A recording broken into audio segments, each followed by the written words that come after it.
የትራምፕ ታላቁ ኪሳራ፣ ቻይና እግር ስር ወደቁ። የትራምፕን ኦፕሬሽን ፍሪደም የኢራኑ ፓርላማ አፈ ጉባኤ መሐመድ ባገር ጋሊባፍ ኦፕሬሽን ትረስት ሚ ብሮ ነው ወይም ዘመቻ መነኝ ወንድሜ ነው ሲሉ መተረባቸው የዲጂታሉ ዓለም የዛሬው ምርጥ ቀልድ ነው ተብሏል። ሰላም ጤና ይስጥልን ውድ የፈታ ዴሊ ቤተኞች። ትራምፕ የፊታችን ሜይ 14 ቤጂንግ ደርሰው ከጂፒንግ ጋር ክፉና ደጉን ለማውጋት ቀጠሮ ይዘዋል። ብዙ የፖለቲካ ተንታኞች በዚህ የጉዞ ሀሳብ ተደናግረዋል። የአሜሪካ ቁጥር አንድ ተቀናቃኝ የሆነችው ቻይና ትራምፕን በደከሙበት ጊዜ ያውም በገዛ ሜዳዋ በግላጭ ልታገኛቸው ነው። ታዲያ ለሩቅ ምስራቃውያኑ ከዚህ በላይ ድል ከየት ይመጣል? የምዕራቡ ዓለም ጌቶች እነ ሁሉን እንገዛለን በስተመጨረሻ ምልጃ ፍለጋ ወደ ምስራቅ ሊበሩ ነው። በሰው ሜዳ ግጥሚያ ሊያደርጉ። በሞኝ ክምር ዝንጀሮ ልጇን ትድር እንደሚባለው የአሜሪካና ኢራን ጦርነት ለቻይና ድግሷ ነበር።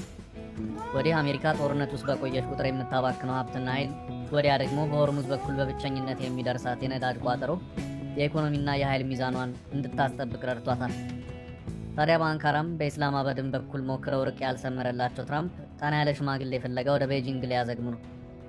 የትራምፕ ጉዞ ትርፍና ኪሳራ ምንድን ነው? የጀርባ ታሪኩስ? ጠለቅ ያለ ትንታኔ ይዘናል። ከዚያ በፊት ግን አንድ አፍታ ዛሬ በጦርነት ቀጠናዎች ውስጥ ምን ሲከናወን ነበር የሚለውን በአጭሩ ተመልክተን እንለፍ። የእስራኤል ጦር በደቡብ ሊባኖስ በተሰነዘረ የድሮን ጥቃት 4 ወታደሮቹ መቁሰላቸውንና አንዱ በከባድ ሁኔታ ላይ እንደሚገኝ አስታውቋል። በዚሁ በደቡብ ሊባኖስ በሚገኘውና አብዛኛው ነዋሪ ክርስቲያን በሆነው ደቤል በተባለች ከተማ አንድ የእስራኤል ወታደር በድንግል ማርያም ሐውልት ላይ ሲሳለቅና የርክሰት ተግባር ሲፈጽም የሚያሳይ ምልክት ወጥቷል። ይህ ቦታ ቀደም ሲል የእስራኤል ወታደር የኢየሱስ ክርስቶስን ሐውልት በመዶሻ ሰባብሮ በዓለም ዙሪያ በሚገኙ ክርስቲያኖች ዘንድ ከፍተኛ ቁጣ ቀስቅሶ የነበረበት ስፍራ ነው። የእስራኤል መንግስት የሰራዊቱን አባል ቀጥቻለሁ ቢልም ዛሬ ደግሞ ሌላኛው የሰራዊቱ አባል በክርስቶስ እናት ድንግል ማርያም ሐውልት ላይ ሲሳለቅ ታይቷል። ትራምፕ በኢራን ላይ የከፈቱት ጦርነት በአጭር ጊዜ ውስጥ ስለሚያበቃበት ሁኔታ ዳግም የተናገሩ ሲሆን ለደጋፊዎቻቸውም በቅርቡ ስምምነት ላይ እንደሚደረስ ገልጸዋል። የጭነት መርከብ ድርጅቱ ሃፓግ-ሎይድ የሆርሙዝ የባህር ወሽመጥ መዘጋት ለኩባንያው በየሳምንቱ ለነዳጅና ለኢንሹራንስ ወጪዎች $60 ሚሊዮን እያከሰረው መሆኑን አሳውቋል። ሜሪት ፕሮፐርቲስ ከ1.7 ሚሊዮን ብር ሙሉ ክፍያ ጀምሮ ዘመናዊ ንግድ ሱቆችን በመሃል መርካቶ ተክለ ሃይማኖት አቀረበ። ጂ+4 ዱባይ ሞል ስታንዳርድ የሆኑት ሞሎች ከ11 ካሬ እስከ 2000 ካሬ አማራጭ ያላቸው ሲሆን ከ440 ሺህ ብር ቅድመ ክፍያ ጀምሮ በአንድ ዓመት ጊዜ ውስጥ ይረከባሉ። በተመሳሳይ በመሃል ፒያሳ አራዳ ፓርክና ፍሬንድሺፕ ፊት ለፊት እስከ 30% ቅናሽ የተደረገላቸው መኖሪያ ቤቶችን ማክለናል። ባለ 1 መኝታ በ4.2 ሚሊዮን ሙሉ ክፍያ፣ ባለ 2 መኝታ በ8.3 ሚሊዮን ሙሉ ክፍያ፣ ባለ 3 መኝታ በ11.3 ሚሊዮን ሙሉ ክፍያ። አሁኑን ይደውሉ። ስልክ 0961172493 0993472559 ሜሪት ፕሮፐርቲስ። የቤጂንግ ወጥመድና የትራምፕ ዲፕሎማሲያዊ ፈተና። በአሜሪካና በኢራን መካከል የተቀሰቀሰው ጦርነት ዓለምን እያናወጠ ባለበት በዚህ ወቅት ፕሬዝዳንት ዶናልድ ትራምፕ ወደ ቤጂንግ የሚያደርጉት ጉዞ በብዙዎች ዘንድ እንደ ተስፋ ቢታይም የፎሬን አፌርስ ትንታኔ ግን ይህን ጉዞ አደገኛ የቻይና ወጥመድ ሲል ይገልጸዋል። ዋሽንግተን በመካከለኛው ምስራቅ በገባችበት የጦርነት አዙሪት ምክንያት የኢኮኖሚና የፖለቲካ ጫናው እየበረታባት መምጣቱ ለቤጂንግ ከመቼውም ጊዜ የተሻለ ዲፕሎማሲያዊ ብልጫ ሰጥቷታል። የኒውዮርክ ስታቹ ኦፍ ሊበርቲ በሐዘን እጇን አጣጥፋ አንገቷን ስትደፋ የቻይናው ግሬት ዎል በድል አድራጊነት ወገቡን ይወዘውዛል። ቻይና በዚህ ቀውስ ውስጥ ራሷን እንደ ሰላም አስከባሪና ሚዛን ጠባቂ አድርጋ እያቀረበች ሲሆን ትራምፕ ጦርነቱን ለማቆምና የሆርሙዝ ወሽመጥን ለማስከፈት የቻይና እርዳታ መፈለጋቸው ለቤጂንግ ትልቅ የድርድር መሳሪያ ሆኖላታል። ፕሬዚዳንት ሺ ጂንፒንግ ለዚህ ትብብር በምትኩ የሚጠይቁት ዋጋም ቀላል አይሆንም። ከወራት በፊት የቻይና የቴክኖሎጂ ካምፓኒዎች የትራምፕ ዱላ እንደ ጉድ ሲዘንብባቸው ነው። ነገ ሰውየው ቤጂንግ ሲገቡ እጃችን ላይ ጥሎት መባላቸው አይቀርም። ቻይና አሜሪካ በቴክኖሎጂና በንግድ ዘርፍ የጣለችባትን ማዕቀብና የተጋነነ ታክስ እንድታነሳ በተለይም በኮምፒውተር ቺፖችና በሰው ሰራሽ አስተውሎት ኤአይ ረገድ ያላትን የበላይነት እንድታጋራ ግፊት ታደርጋለች። ይህ ደግሞ አሜሪካ ለብዙ ዓመታት የገነባቸውን የብሔራዊ ደህንነትና የቴክኖሎጂ የበላይነት ለጠላት ሀገር አሳልፎ የመስጠት ያህል የሚቆጠር ከባድ ውሳኔ ነው የሚሆነው። የጨነቀው እርጉዝ ያገባል ሆኖባቸው እንጂ መቼም ትራምፕ መፍትሄ ፍለጋ ቤጂንግን እንደ አማራጭ ይወስዳሉ ብሎ መገመት የማይታሰብ ነበር። ትራምፕ በብዙ ተጽዕኖ ውስጥ ናቸው። ከሀገራቸው የተቃዋሚ ፓርቲዎች እስከ ሰፊው ሕዝብ፣ ከኔቶ እስከ ወዳጅ ሀገራት ምን እያደረጉ ነው በሚል እያፈጠጡባቸው ነው። ስለዚህ በባሌም በቦሌ የሚሄደው ስምምነት ላይ መድረስ አለባቸው። ኩዊክ ዲል የሚሉትን አይነት የስምምነት ኢንዶሚ ጥደው የፈጠነ ራት ሊበሉ ነው እቅዳቸው። ስለ ኒውትሪሽን አቅሙ አሁን ግድ የላቸው። ረሃባቸውን ማስታገስ ብቻ ነው ፍላጎታቸው። ስለዚህ የትም ፍጪው ዱቄቱን ብቻ አምጩ እንደሚባለው ትራምፕ እህላቸውን ይዘው ወፍጮ ፍለጋ ሜይ 14 ቤጂንግ ይገባሉ። ትራምፕ በኢራን ጉዳይ ላይ አፋጣኝ መፍትሄ ለማግኘት ሲሉ ለቻይና የሚሰጡት ማንኛውም ስልታዊ ስምምነት የረጅም ጊዜ አሜሪካን ጥቅሞች አደጋ ላይ ሊጥል እንደሚችል ተንታኞች ያስጠነቅቃሉ። ቻይና ይህንን አጋጣሚ ተጠቅማ አሜሪካ ከእስያ ቀጠና ያላትን ተጽዕኖ እንድትቀንስና የታይዋንን ጉዳይ ችላ እንድትል የማድረግ ፍላጎት አላት። ይህም አሜሪካን በአጭር ጊዜ ሰላም ለውጥ የረጅም ጊዜ ዓለም መሪነቷን እንድታጣ ሊያደርጋት ይችላል። በተጨማሪም ይህ ጉብኝት በአሜሪካ አጋሮች ዘንድ ትልቅ ጥርጣሬን ፈጥሯል። ዋሽንግተን ለራሷ የውስጥ ፖለቲካና ኢኮኖሚ መረጋጋት ስትል ከቻይና ጋር የምታደርገው የጀርባ በር ስምምነት በፓስፊክ ቀጠና ያሉ አጋሮቿን ለቻይና ተጽዕኖ አሳልፎ የመስጠት ያህል ነው የሚታየው። ቻይና ይህንን ክፍተት በመጠቀም አሜሪካን ከአጋሮቿ የመነጠል ስልታዊ ግቧን ለማሳካት ትጥራለች። በአጠቃላይ ትራምፕ የቤጂንግ ጉብኝት የዲፕሎማሲያዊ ብልሃትና የጥንቃቄ ፈተና የሚታይበት ነው። ፕሬዝዳንቱ ከወጥመዱ አምልጠው ለዓለም ሰላም የሚበጅና የአሜሪካን ጥቅም የሚያስጠብቅ ስምምነት ይዘው ይመጣሉ ወይስ የቻይናን የበላይነት የሚያረጋግጥ ታሪካዊ ስህተት ይፈጽማሉ የሚለው ጉዳይ በመጪው ሳምንት በሚካሄደው የሀያላኑ የቃላት ፍልሚያ የሚወሰን ይሆናል። ዓለም በጉጉትና በስጋት የሚጠብቀው ይህ ጉብኝት የመጪው ዘመን የኃይል ሚዛን ወደየት እንደሚያደላ አመላካችም ነው። ሲኤንኤን አን አንፊኒሽድ ኢራን ዋር ኩድ ጊቭ ዢ ዘ አፐር ሃንድ ኢን ትራምፕ ቶክስ የሚል ሰፊ አተታ ሰርቷል። ያልተቋጨ የኢራን ጦርነት ትራምፕ ቤጂንግ ላይ የሚያደርጉትን ውይይት ፈተና እንደሚያደርግባቸው ነው የሚያትተው። እንደ ሲኤንኤን ዘገባ ከሆነ ፕሬዝዳንት ዶናልድ ትራምፕ በሚቀጥለው ሳምንት ወደ ቤጂንግ በማቅናት ከቻይና መሪ ሺ ጂንፒንግ ጋር የሚያደርጉት ውይይት ዋና አጀንዳ በኢራንና አሜሪካ መካከል ያለውን ጦርነት ለማስቆምና የሆርሙዝ የባህር ወሽመጥን በድጋሚ ለመክፈት ቻይና የምታደርገውን ድጋፍ መጠየቅ ነው። ጦርነቱ ከተጀመረ ወዲህ ቻይና ራሷን ገለል ብላ ገለል እንዳለች ወይም ርቆ እንዳራቅ አስታራቂ አድርጋ ቆይታለች።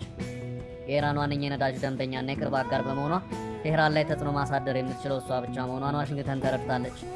ይህም ቻይና በድርድር ጠረጴዛው ላይ ከአሜሪካ የተሻለ የመደራደር አቅም ወይም ሌቨሬጅ እንዲኖራት ያደርጋታል ሲል ሲኤንኤን ጽፏል። ቻይና በቴክ ካምፓኒዎቿ ላይ የተጣሉ ማዕቀቦችን አስነስታ የትራምፕን የአሜሪካ ትቅደም ፖሊሲ ገደል ልትከት እንደምትችል እየተገመተ ነው። የሆርሙዝ ወሽመጥ መዘጋት የዓለምን የነዳጅ ዋጋ እጅግ በመጨመሩ አሜሪካ ጦርነቱን በአስቸኳይ ለማቆም ትልቅ ጫና ውስጥ ናት። ቻይና ይህንን የአሜሪካን አጣዳፊ ፍላጎት ለራሷ ብሔራዊ ጥቅም እንደምትጠቀምበት ትንታኔው ይገልጻል። የቤጂንግ ጉብኝት ትርፍና ኪሳራ።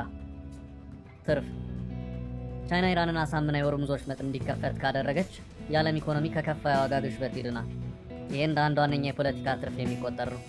በአሜሪካና ኢራን መካከል ያለው ቀጥተኛ ወታደራዊ ግጭት ቆሞ ወደ ዲፕሎማሲያዊ ድርድር ለመግባት ቻይና ብቸኛው ድልድይ ልትሆን ትችላለች። ይህም ትርፍ ነው።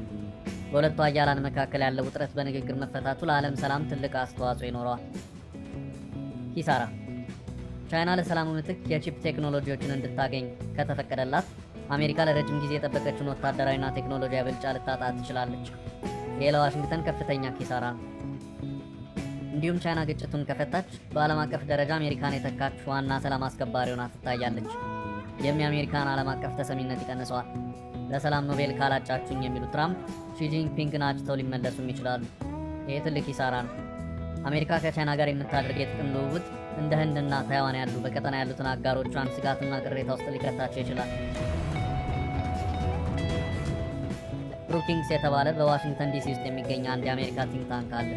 ተቋሙ በማህበራዊ ሳይንስ፣ በዋነኝነት በኢኮኖሚክስ እና በታክስ ፖሊሲ፣ በአስተዳደርና በውጭ ፖሊሲ፣ በዓለም ኢኮኖሚ ላይ ጥናትና ምርምር ያደርጋል። ታዲያ ይህ ተቋም የትራምፕን ጉዞ በሚመለከት 5 things to watch as Trump goes to Beijing በሚል ርዕስ ትራምፕ እነዚህን 5 ነጥቦች ልብ ሊሉ ይገባል ብለዋል። ከላይ ካነሳናቸው የኛ ሀሳቦች ጋር የሚቀራረቡ ቢሆኑም እንዲህ እንጥቀሳቸው። ትሬድ ኢምባላንስ ኤንድ ታሪፍስ ወይም የንግድ ሚዛን መዛባትና ታሪፍ። ትራምፕ ከቻይና ጋር ያለውን ከፍተኛ የንግድ ግብለት ለመቀነስ ያላቸውን ፍላጎትና በቻይና ምርቶች ላይ የሚጣሉ ተጨማሪ ታሪፎችን እንደ ድርድር መሳሪያ እንዴት እንደሚጠቀሙባቸው በደንብ ማሰብ አለባቸው። ቴክኖሎጂ ኮምፒቲሽን ወይም የቴክኖሎጂ ፉክክር። በተለይም በሰው ሰራሽ አስተውሎት ኤአይ እና በሳይበር ደህንነት ረገድ አሜሪካ ያላትን የበላይነት ለማስጠበቅና የቻይናን ተጽዕኖ ለመገደብ በንግግር ወቅት ጥንቃቄ ማድረግ አለባቸው። ሪጂናል ሴኪዩሪቲ። የታይዋንና የደቡብ ቻይና ባህር ጉዳይ። በታይዋን ዙሪያ ስላለ ወታደራዊ ውጥረትና ቻይና በደቡብ ቻይና ባህር ላይ የምታደርገው እንቅስቃሴ በአሜሪካና በአጋሮቿ ላይ የሚፈጥረውን ስጋት ትራምፕ ከግምት ውስጥ ማስገባት አለባቸው። ዘኢራን ፋክተር። አሜሪካ ቻይና በኢራን ላይ ያላትን ተጽዕኖ ተጠቅማ የሆርሙዝ ወሽመጥ እንዲከፈት ግፊት ማድረግ ነው ዋነኛ ዓላማቸው ማድረግ ይገባቸዋል። ፐርሶናል ዲፕሎማሲ፣ የግል ዲፕሎማሲ። በትራምፕና በሺ ጂንፒንግ መካከል ያለው ግላዊ ግንኙነት በሁለቱ ሀገራት መካከል ያለውን ቀዝቃዛ ጦርነት ለማርገብ ወይም ይበልጥ ለማባባስ ከፍተኛ ሚና አለው። ስለዚህ ትራምፕ በግል ከፕሬዝዳንቱ ጋር በሚኖራቸው ግለሰባዊ ግንኙነት ላይ ጠንቃቃና ብልህ መሆን ይጠበቅባቸዋል። ብሩኪንግስ የተባለ የጥናትና ምርምር ተቋም እነዚህን 5 ነጥቦች ካስቀመጠ በኋላ የትራምፕን ጉዞ ስጋትና በጎ ጎንም አስቀምጧል።